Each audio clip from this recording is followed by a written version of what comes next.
This should cause every single Canadian to get angry. Because it's literally their job. It's in their job description to show the full story, and they're not. So, once again, independent media will do the mainstream media's job for them.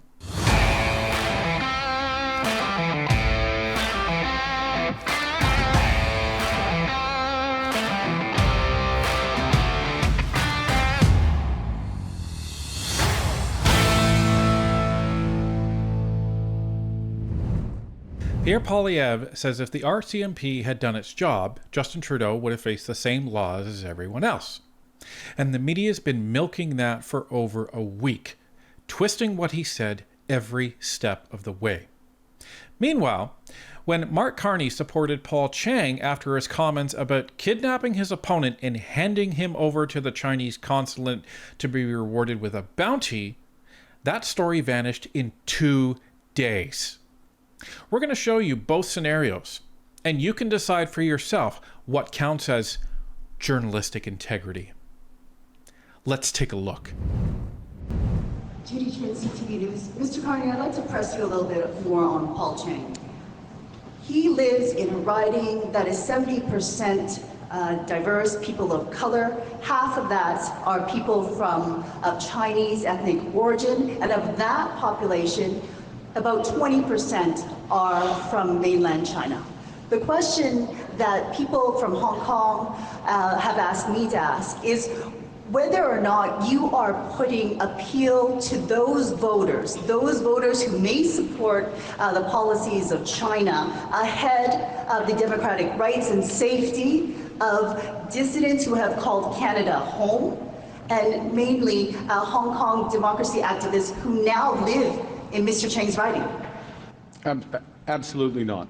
Absolutely not. Stand foursquare for rights, foursquare for our position, our very strong position vis-a-vis China, respect for Canadian citizens, all rights of Canadian citizens, irrespective of whether they hold dual citizenship or not, to be absolutely clear. And Mr. Chang has long history of service to that community, history of protecting those rights. Mr. Chang is well aware of these issues, including having family in Hong Kong. As many of us know, Mark Carney refused to fire Paul Chang. Paul Chang only resigned after it was announced that a RCMP investigation was opened into that. What happened to that RCMP investigation, I wonder? Haven't heard about it since. Wonder why. If you want to know why, maybe you should watch our interview with Duff Conacher from Democracy Watch. He explains why. So, this story, which should have dominated basically the entire election, because this story broke March 30th, and then it was talked about for about March 31st and April 1st, and then, for the most part, disappeared. 2 days, folks. 2 days. If you don't believe me, take a look. So here's some screenshots for some searches that I was doing for all of the stories that were rolled out on the Paul Chang story. So notice some of the headlines. Carney stands by Liberal candidate. Mark Carney defends candidate Paul Chang. Carney rolls out housing plan as Liberal candidate under, and you can't see the rest of it. Carney reacts to Liberal candidate Paul Chang dropping out. Mark Carney won't fire controversial candidate Paul Chang. Carney resists calls to remove candidate Paul Chang. Toronto Sun National Post, some of the more critical ones during this time, you won't be surprised. Carney's defense of Chang is appalling. I happen to agree. RCMP probing Paul Chang's comments about Tory goes on. Notice that's not in any of the other headlines, folks. Liberal Markham candidate to stay on despite call for ouster. Mark Carney's judgment under scrutiny after defending Paul Chang. Mark Carney under pressure. Look at the dates.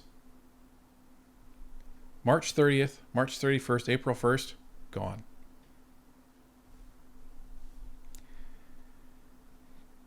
Now, people are coming after Pierre Poilievre Why are they coming after him?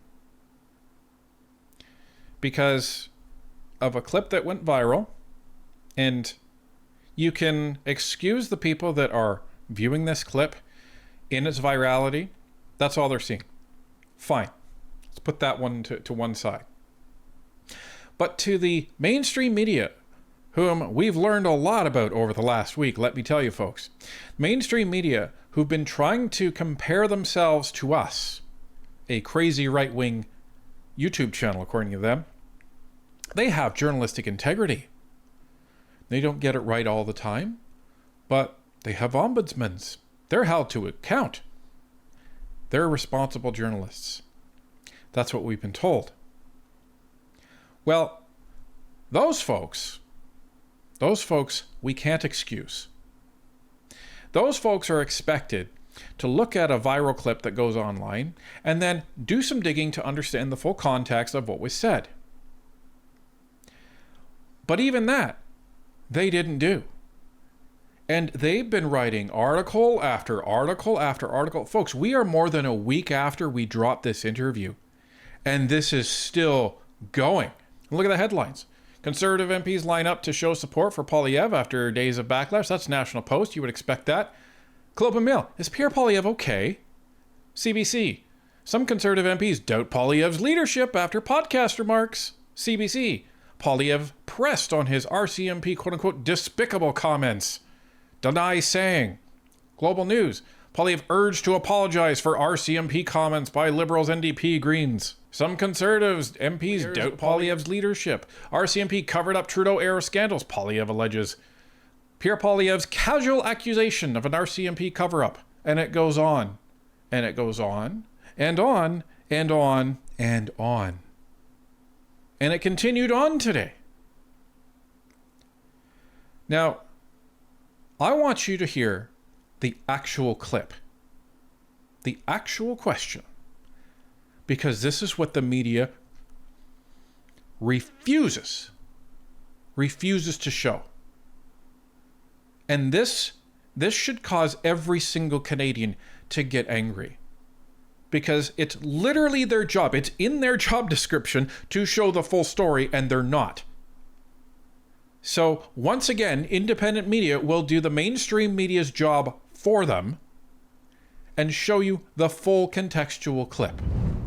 How would you react if you were in government and you found that one of your team was involved in one of these types of scandals?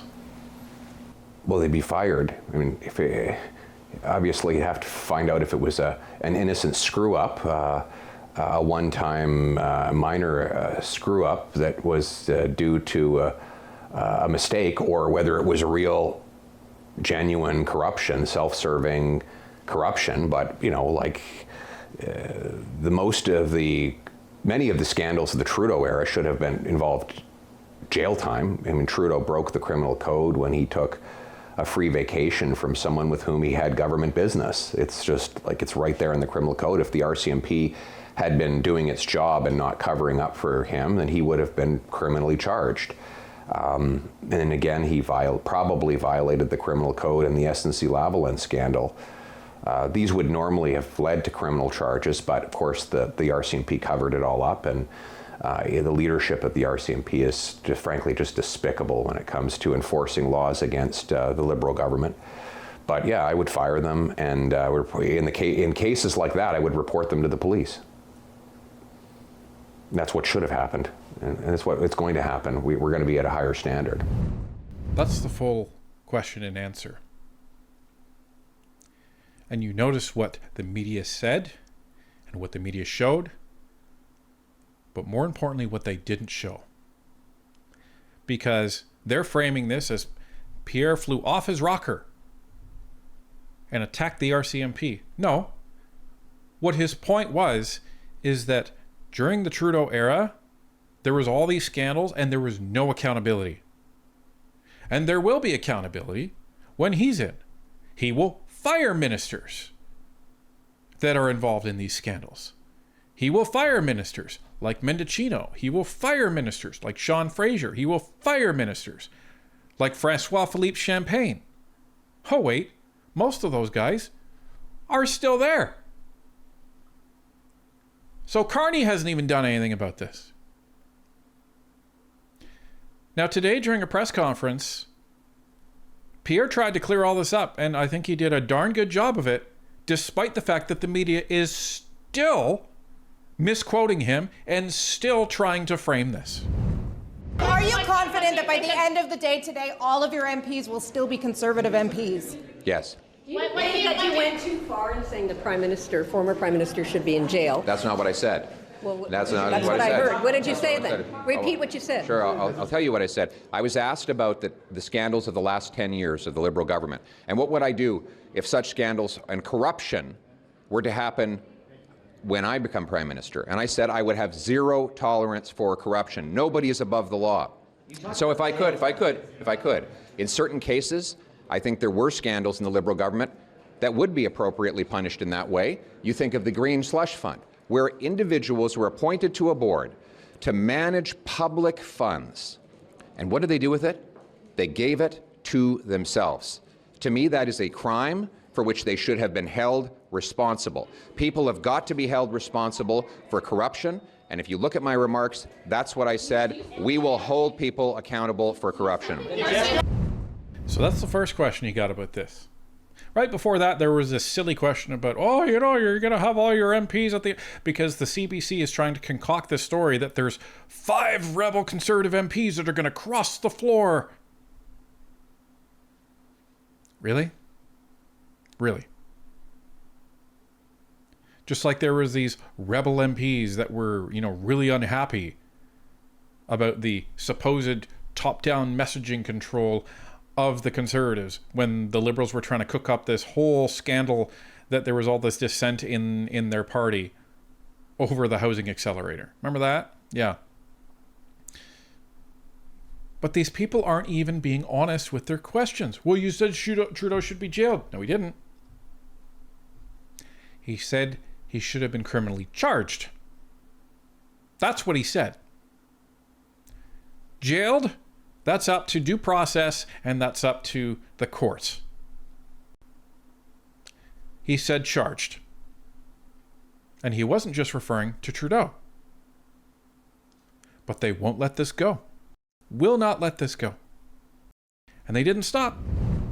Do you still think the RCMP covered it up? My criticisms of Ms. Lucky have been long-standing, and that's why we called for her to resign. We called for her to resign for a number of numerous scandals that she and the RCMP failed to investigate, for the political interference, the appalling political interference in the Portapique shooting case, and countless others. We've had long-standing criticisms of Ms. Lucky, the former commissioner, and we stand by those criticisms.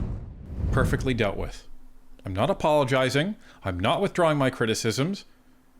It's no secret, and we're standing by them.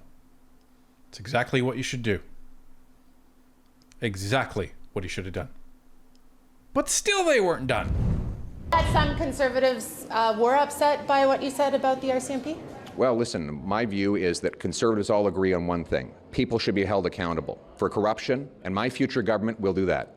People will be held to the highest standard, and if there is ever corruption when I'm Prime Minister, the people involved will be fired and their cases turned over to the police. A mistake in suggesting that Prime Minister Trudeau should have gone to jail? That's not what I said, if you look at my remarks.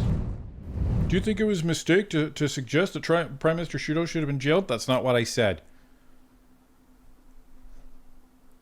Over and over. And folks, this is the spin that has been going on this whole week. To the point where CTV even was talking about our Charlie Kirk question.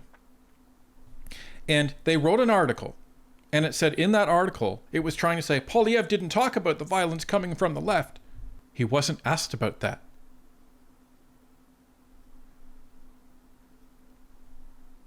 So how ridiculous, folks, and you want to talk about journalist integrity. We're at almost a week and a half now, and they are still on this.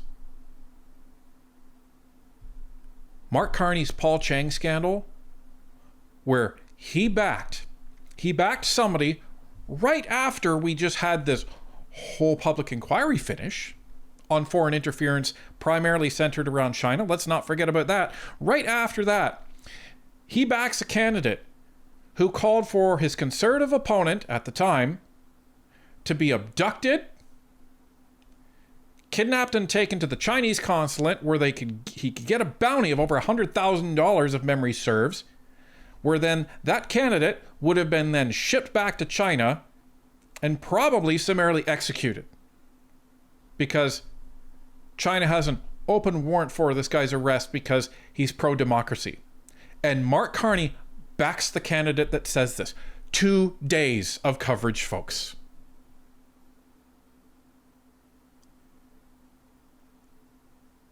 It's a sad day in Canada. It really is. When Poilievre has the entire media machine coming after him for saying, yes, I think if you break the law, you should go to jail.